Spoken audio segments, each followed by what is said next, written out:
It doesn't happen very often that a teenage girl dressed in casual clothes takes the stage at a gathering of world leaders.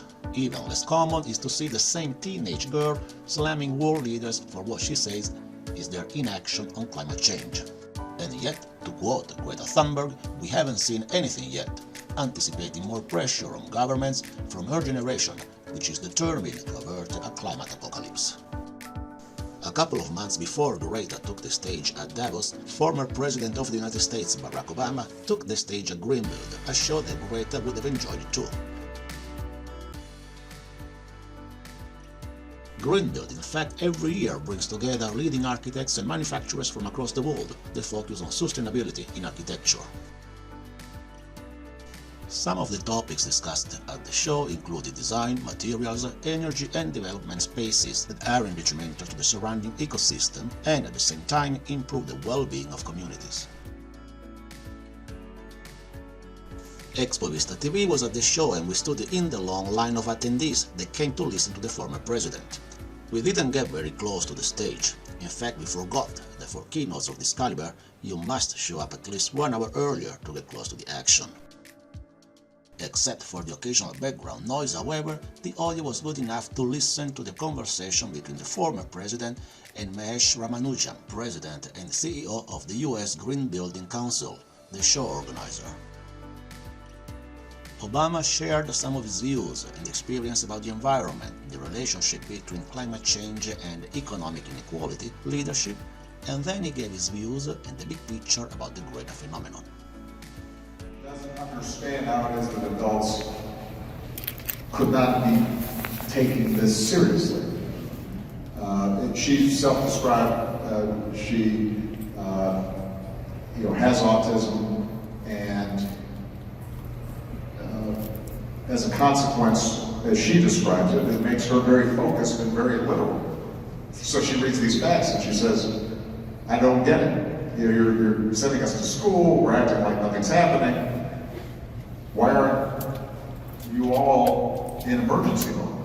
And so her process of creating these school strikes now has created this global movement among young people.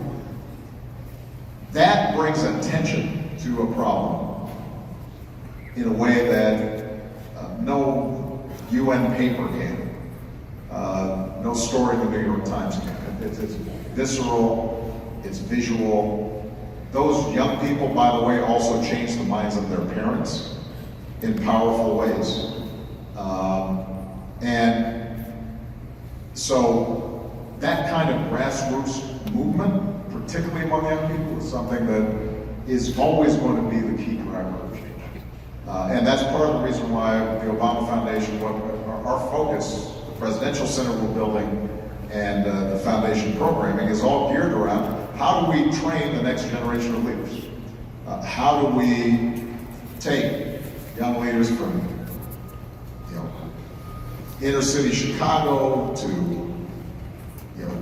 folks working in rural Appalachia, to people who are working on environmental issues in Laos, to people who are working in Germany on climate change. How do we identify these young leaders and give them the tools not only to create movements, but more importantly, or as importantly, once that energy is there, how do you then translate that into effective action? Because one of the things that you learn about the civil rights movement is it's not just passion and marching, it's also strategy and tactics. Right? So Rosa Parks doesn't just sit because she's tired and fed up. She sits because she's been trained and been an officer in the NAACP, and you've got a Highlander school that's trained a generation of leaders, and you've got Charles Hamilton Houston helping to train Thurgood Marshall to take strategic steps along the legal process of getting test cases to start bringing down the segregationist wall. So part of what we want to do is to generate grassroots energy and civic engagement, and particularly with young people, let them know their voice matters, it counts, and build habits of engagement and involvement and feeling like they have agency in the world. But then you also want to transmit to them a sense of, all right, how do we strategize? So once we've got a big march in an organization, how do we translate that into specific steps? And how do we then negotiate with a political leadership, and who's got the levers of power, and how can we influence business, and how can we now mobilize consumer power? Because one thing I noticed about Malia and Sasha, they don't have the same kinds of brand loyalty. Their basic attitude is, if I see a company that's not doing the right thing, I will get on my phone and I am shifted. Like, oh, that company sexually harasses? Oh, well, I'm finding a replacement quickly for whatever product or service is being offered. Oh, they're not environmentally conscious? Well, I'll stop wearing that apparel brand.